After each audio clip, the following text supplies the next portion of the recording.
It's like part of our sales, speech, if we give one, is we've never built the same house twice, and it's intentional and it's grueling and it's against a lot of advice, Yeah. but it's because we want to, and it's just that is the craftsmanship we're looking for, is that uniqueness that fits. It's the lifestyle. It's why people go where they go, what they do when they get there. What like if you water that down, it's not important anymore.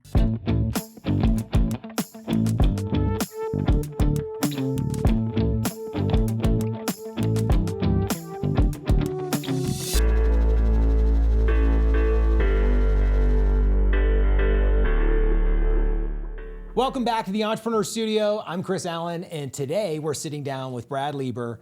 He's the owner of Caliber Luxury Homes, one of Denver, Colorado's top custom home builders. Brad, it's great to have you with us today. Pleasure to be here. Well, Brad, you've built, your company around this idea of lifestyle first, this lifestyle first approach to home building. What did you see in the industry that told you this was kind of a missing thing and how you were going to do it differently? I think there's a basic expectation of executing a home, and what quality looks like and how to deliver something that the general public expects. Yeah. And then there's a level of taking it to the personal touch, the human behind it, and how you live in your home. And so it was really kind of something natural that I had in me that I wanted to deliver. Yeah. And so I don't know, I think I was just able to truthfully bring that forward in a way that felt honest and warm to my clients, and it's just kind of flourished into a lifestyle. Yeah. Well, your reviews are amazing. Thank you. So the thing that I find really interesting is not every home building experience that anyone has is consistently great, right? There's a lot of home builders that have a reputation. So your reputation is totally different. It's a really solid reputation for quality, for customer service, all of these different things. So how did you sort of decide that that was going to be your reputation, right? What you were going to be known for? It's a small quote I learned at an early age. It was someone told me, just said, if you're going to build anything, especially in your line of work, build trust first. And that really just resonated as the first building block. That's awesome. And so to that, I would say the reviews. I mean, listen, we're not perfect. We're building homes. There's a lot of human hands involved to get this Supply done. chain Chain, world economics, everything that we can talk about. But that was that's kind of the crux of where this begins and where it goes back to every time. It's kind of our part of our purpose statement is living generously, kind of dreaming big and bringing fun to everything. And I know that's not trust, but that's just kind of the energy behind what it innately is, offering trust. Yeah. Well, talk to us about the team, right? Like, who do you have around you today, right? That's helping you kind of deliver this experience. We've grown and changed and morphed over the years, over the decades, to almost 2 decades now. And this time around, we have just really A+ players, people that have come from different walks of life, but have touched this space and this lifestyle, the client engagement in different ways. Mm-hmm. And it's just really caring, really fun people. It's like we had a client review just Friday, and she said, I honestly think I had moments where I was concerned that you cared more about my house than I did. And, it was like one of those feelings. I'm like, that's, I don't know how to put that into words, but that's what our team's doing. And again, we're not perfect, but we do it. We care. Yeah. Yeah. Well, I think, this, I'd say business, from what I understand, this is kind of a childhood kind of dream of yours. So talk to us about that. Like, where did this sort of spark come from that, birthed Caliber Homes? Yeah. So I was born in Toledo, Ohio, just for context, but I was sitting at the dining room table and I would sketch floor plans, and I didn't know why. And my dream was to have a staircase coming down into the dining room table, like the kitchen table. Like, 'cause I think as a kid, I just wanted to be able to, either come down because I was late from, coloring upstairs and mom was calling dinner, and I just wanted a staircase right there by the table. So anyways, so I draw versions and versions and versions. And then fast forward into college, I studied natural resources and resort management, commercial tourism. Wow. And I didn't know I didn't know why. Maybe I was just looking for the quick way through and everything that sounded fun. Ultimately, the dream was to build overwater bungalows in Bali, right? Just the coolest. Like if I Oh could yeah. manage a resort in my board shorts and do it there, I think that was the dream. From Toledo, Ohio From, to Bali. I Yeah, mean, right? makes It's sense. cold I can winters. You see dream it. about other things. Yeah. Yeah. And what I realized, what school taught me, so sketching at home, school teaching me commercial tourism, and then having that dream, and then somehow landing in construction and development was I learned why people go where they go, what they do when they get there, and then what brings them back. And that was schooling. And then when I started building homes for myself, I realized that's a home. That's it's always location, location, location. So it's like, why do people go where they go, right? As a resort, you go there because the water's beautiful and it's over a Bali beach front. But it's that story that why you want to live in the city you want to live in, like it's city of Denver, beautiful, and then what they do when they get there, right? So when you're home and your family's playing in the yard and you're having friends over, and it's like what you're doing in the home, and then why they come back. And I think about that when someone's driving home from work and they've just had that day, and you're like, I just can't wait to get home and sit on my couch Yeah. and burn the fire and have a whiskey or whatever you do for relaxing. Or the kid had a tough day at school and they just want to come home and cuddle up on the couch and just be in the place that makes them feel home. And that's why they come back. And that's why when you keep coming home, you love it. And then when you do come home and sometimes you don't love it, you realize you want to move because it's just not for you. Yeah. And that's why you travel to a resort. You might go back. So all these things, and then, being good at it maybe started from 9 years old when I was just sketching things. So the world's kind of come full circle, and it's taken a long time to put it all together. But I realized it was, again, back to your first question, it's like, how did this become a lifestyle? And that's because it has been my life, and it's come around in all different ways. Well, the thing that's really interesting is like when I was a kid, I was drawing like the front elevation of houses, like the triangle and all, and you're drawing floor plans. You're like, I'm looking down from the top. We're going to, put this room over here. You're like arranging things. That's pretty cool. Well, how did you even know what a floor plan was? Was it like, were your parents involved? Like, do you have any family members that were entrepreneurs? No, we were in automotive, restaurants, entrepreneurship was definitely around. But, let's say 9-year-old floor plans aren't floor plans. I think got a dining room table and a makeshift staircase. Yeah, that makes but I sense. drew a lot of them. Yeah. Did they ever make the fridge? That's the question. I don't recall. You don't recall? Mom does say she has a stack of them somewhere in the basement. Oh, we should talk to Mom about that. Yeah. Well, talk about your design philosophy, right? Like being this client-centered, tailored to every client, right? I one of the things that I loved is while we were talking about this is kind of like your MO is craftsmanship in a templated world. Yes. Yeah. So tell us a little bit about the design aesthetic and how you sort of have created this sort of way of life that is how people live in their homes and homes that you build. Good question. It comes through the client. We're great listeners, and we care. And I think that's like just so much of it. And it's really, what do you want? And then what we do is we set out to assemble the team that can execute what you want on a budget you're looking for, and listening to all the constraints and or desires you intend to have in your home. Yeah. And then figure out how to execute them, because it's not easy to do.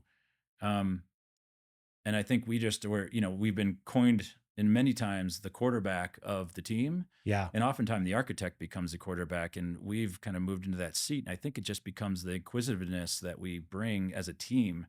That's why I love the A+ team, is just, if I'm not asking, our estimators asking, our project managers asking, our superintendents asking, our director of operations asking, it's just, constant kind of barrage of circling the idea to make sure we understand, why do you really want that where you said you want it? Do you understand why you're asking that? And that's expensive.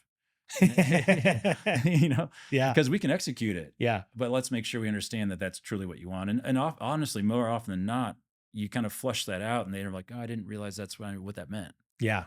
And the business and design style and the way that you've done things probably is developed over time. yes. So like talk about your early ideal client, versus how it's evolved into the ideal client? About when you said you were like, it's the right person and the right type of home. Like, Yeah. how did you sort of evolve the ideal client that you were looking for to be like, this is our brand? I think out of youth and necessity, we found ourselves working in a higher production, lower price point market, right? Yeah. We didn't have a brand. We didn't have a Yeah. name. No one knew who we were. I wasn't even from here. So I had no family history to say, oh, he's the son of someone or anything like that. Hmm. So we just had to figure out how to be scrappy and then uh and evolve along the way. So we went from, lesser prominent neighborhoods and lesser price point projects to those two things evolving to the other nth degree, higher prominent neighborhoods, higher price point projects, as our brand built. And then as our brand built, our style was able to flourish because, let's be honest, when you have to get a job, you just do what someone tells you to do, and you can't really think because you have to just do what they do. Yep. And as we've learned over time, as you said, our project evolved, our design philosophy evolved, as we started to realize we're really good at this, and not just executing the build because we are phenomenal craftsmen, but um, bringing that care to the plan that Hmm. that really changes that from a house to a home, if you will, Yeah, no doubt. as people say. And so I think as it evolved, we started finding ourselves compete with, um, I would say, an average market, or a market that's um, good but not great. And and so we didn't think we were being appreciated for this hard to sell care concept, because Yeah. until you know who we are and you're sitting down at the table and you're really going through the scrub of the plans with us and allowing us to ask the questions, do you really see the value that really pops out? Hmm. And so we've continued to morph into this um, higher price point category where the we're not just living in a home because we need a place to live and I'm only here for 2 years because it's for work and then I gotta go. These are people that are building a legacy. They're building things that want to last forever, and they have the means to create a lifestyle that they Yeah. want, not just a place to rest their head. They've kind of already moved past that point more often than not. Do the majority of your clients kind of come with an idea, or do they come with like, I want all of these things All across the all board. across the board? Yeah, it's amazing. Some Hmm. people come with, I have no idea where to begin, and some come fully loaded, and you have to, unpack that to figure out if they truly know what they're even asking about. And again, if their estimate or their budget aligns to what they're thinking And and their that's a part of time. your proven process is you know how to ask questions no matter where they are to really understand what it is Yeah. that you are capable of delivering for them. Yeah, both are like equally exciting, right? Yeah. Because like someone comes in and says, I don't know, I just want an amazing home and I have 3 kids. What do I do next? And like, there's nothing better than dissecting, well, do they throw balls 40 yards or 30 yards? Do we want to jump in the air? Is the fence a problem? Is the pool in the right? And so, um, we have all these things. I want a pool over here. I know I do. And I want a jacuzzi back there. And then they don't realize that they forgot they have 3 dogs. And wait, how are we going to get them in the house? And what are we going to do with those? And so you just pull it all the way back or you build it all the way forward. And either way, it brings the same level of joy and fun to the group. Yeah. Yeah. I love that. I think when you've developed a reputation, right? And then you have like man, we're actually really good at this. And you have a proven process that as you take your client that fits and you do your proven process, they get a pretty predictable outcome. And then you've got a reputation that continues to enhance it. I think that that's, incredible. One of the things that I find really interesting though is like, some people are really good at that thing, but uh, they have a reputation, they've got reviews and they've got some things, but like they don't really have a brand. Mhm. One of the things that I really love about what you've done is you've really developed a brand Yeah. too. Yeah. So talk to us about that, like how you sort of created the sort of inputs for the brand. Did you get some people try and help you articulate it? Did this sort of like birth out of your own idea? Like how'd the brand sort of come to life in your mind? Well, the name before the brand, I wanted to have my proud of my family name, Liber, and I wanted to somehow have that in the company name. So I think Google was around 20 years ago. So it was about 20 years ago, I started figuring out how to, what words have it in there. And then we got to Caliber, which related to the, our industry or how I see our industry with quality. And so, um, that was a fun kind of beginning. And then, I don't know how it's the brand again. It was kind of natural. Like it was very unintentional who we were. Hmm. And now looking back, we spent 12 out of 20 years just doing what we do. Hmm.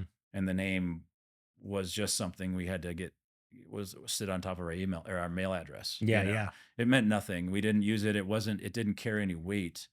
Um, and then it was the last 8, 10 years that we really started to say, people would come back to us. It's really when it started to recirculate, come back, the community would say, oh, that's a Caliber home, or, oh, I know Caliber, or, oh, you should hire Caliber. And I was like, wait, how do you know mine? How do you know that? Yeah, that's awesome. And so that's when we really started to go, okay, wait, maybe we should really expand on this and try to instill that trust behind the name. So people, and really the brand helps us because it kind of flushes out some of the people that aren't serious or the people that aren't our clientele. Hmm. We want people that are willing to, let down their guard, tell us who they are, really let us into their family life, their personal life, their financial situation. Because I've done a million things over 20 years with development, raising money, working for investors, working for clients, family, friends. And so it's like when someone says, this is what I want to do, I can sit back and say, do you really know what that means? And let's go about understanding that. And we just did that last Friday. Yeah. When the sky's the limit and the ideas can go this way or that way, they don't know where to go. And I can evaluate it from a return on investment, the market and what the market appreciates, what the sale value is. I know you want a half pipe in your basement, but I don't know, you're not going to get any money back for that, just so you know. Yeah. But cool, we should do that. And we're doing that. You're like, that's going on the Yeah, website. yeah, we're doing that. So if I answered your question. No, it's great. I think, so when you think about brands and reputations, right? So if like you own your brand, the rest of the world owns your reputation. And what ends up happening is there are founders that build companies and brands as an extension of them. Mm-hmm.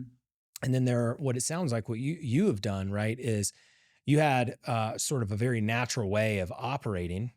And then from client feedback, you were able to take attributes that resonated with who you have, the kind of business that you've built. And you started to say, these are the things that we should let people know that we do, because you can already pay them off, right? It's what you're known for, right? Right. And I think that's one of the things that people struggle with in marketing, right? Is this, there's not a lot of customer listening. Sounds like there's a lot of customer listening. Yeah. And then the other thing is taking the themes of what they say and being able to build back, our brand is known for these things, and here's the evidence and the proof that we can deliver on what we promise. Yeah. Right.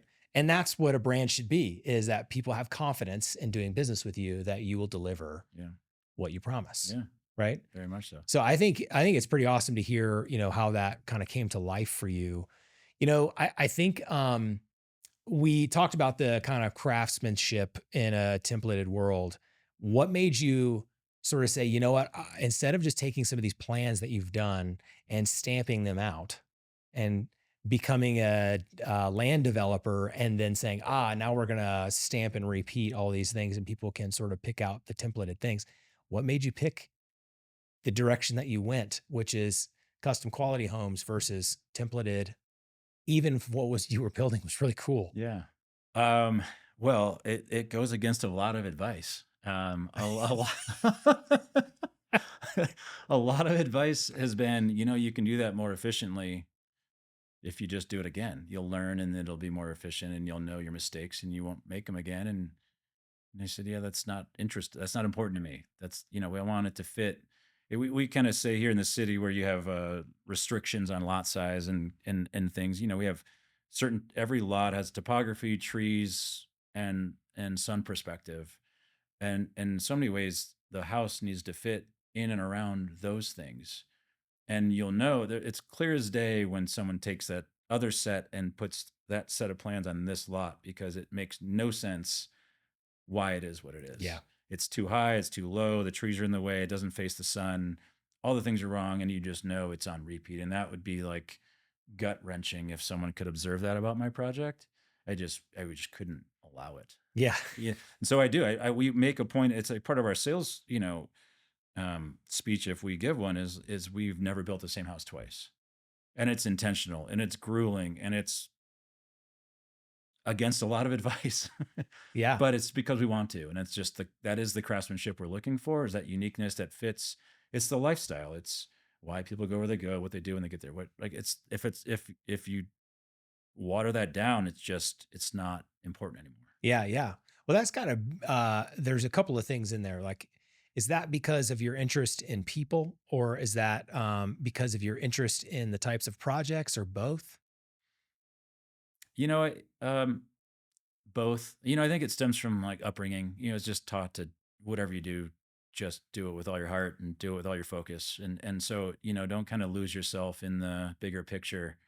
Um, Stay true to what you do. And I think it takes longer to get where you're going doing it the way we've done it. Yeah, And then I think you start to feel that rhythm, and you start, the brands kind of catches hold, and it's an understood um, process. And so then you start to attract. But I think you could go quicker sooner if you just fell to the norm and start repeating for the sake of money. yeah, And that has never been our motive. I kind of, it's beyond the point of contract where there's always negotiation. We get to the contract, we sign the contract. That thing goes in a drawer, goes in a file electronically. And I mean, never looked at again. I don't know what, our margins are our margins, their cost is the cost. And we just go to execute. All intent is on the execution now, you know, and all efforts are for the intent of delivering that product. yeah, Never to look back and say margins getting squeezed or we should have negotiated that better. It's just that thing's in bed. We're building what we said we were going to do now, and let's just do it to the best of our ability. yeah. That's awesome. It's a pretty complex endeavor for people, Yeah. right? And it's a longer term. It's probably the size and quality of home that you're doing. It's a multi-year engagement. Yeah. And so it's really complicated. So talk about, building this ecosystem of subcontractors, the architects, right, and things like that. Talk about how you've kind of built this, group, this ecosystem of people, because there's people that work for your company that are employees, and then there's people that work around your company that are partners, Yeah.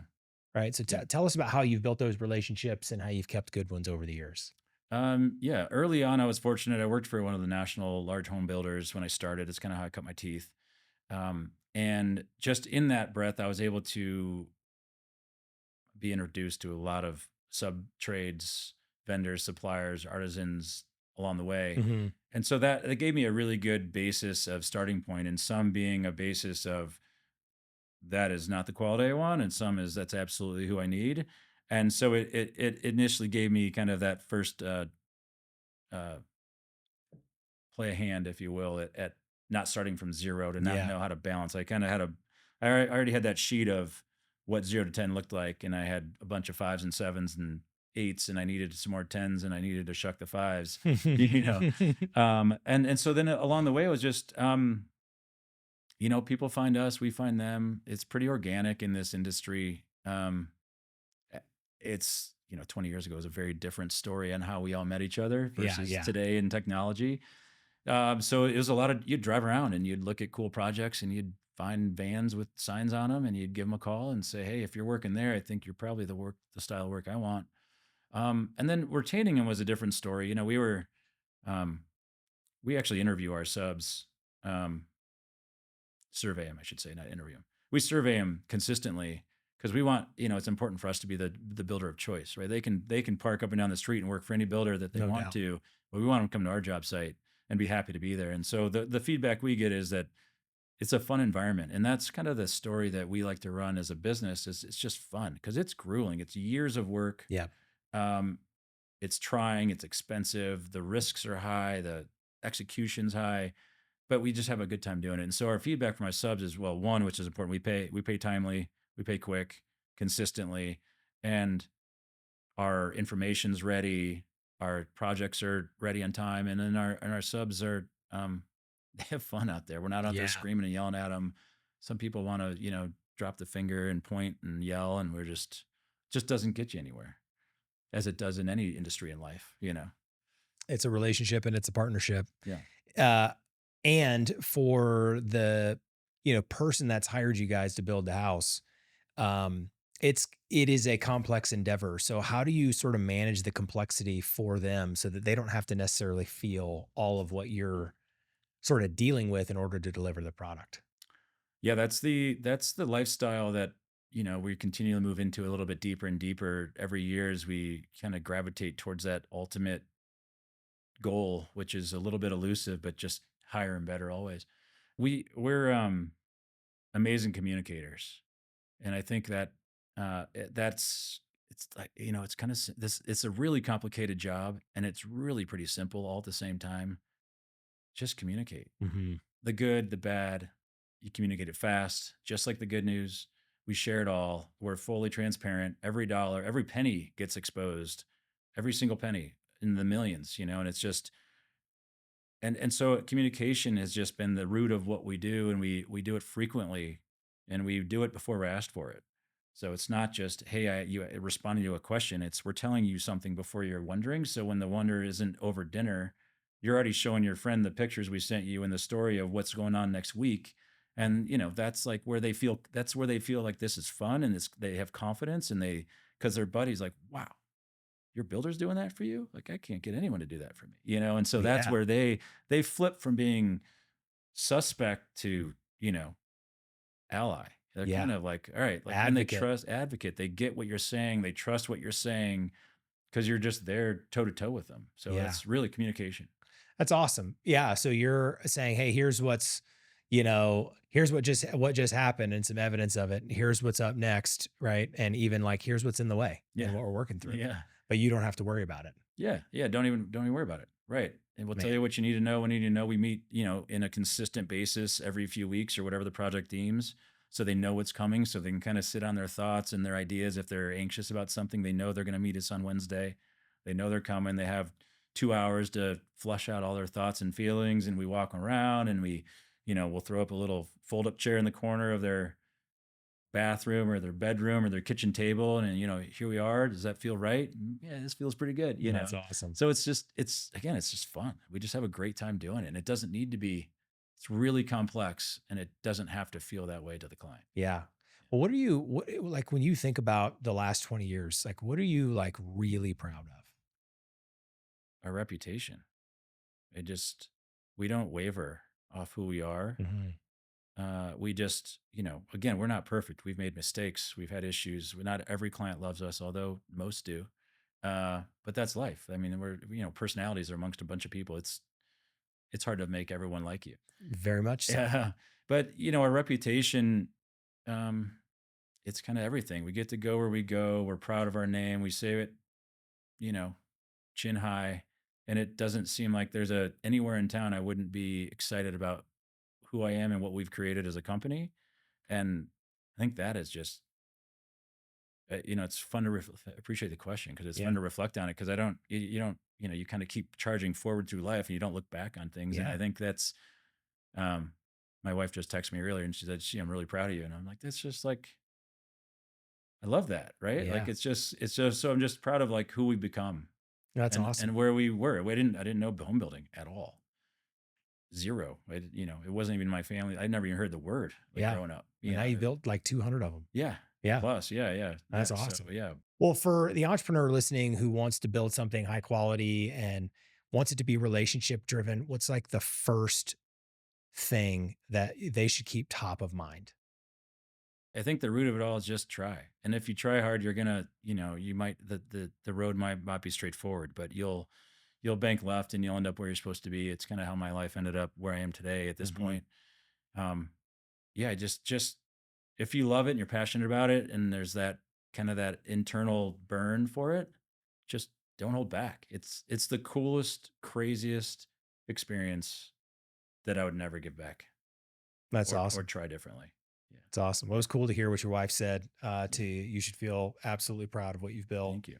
And Brad, it means a lot that you came down to the studio and spent Appreciate some time chatting with us. appreciate you having me. Yeah, Absolutely. this was awesome. Wish you guys nothing but the best. Thank you.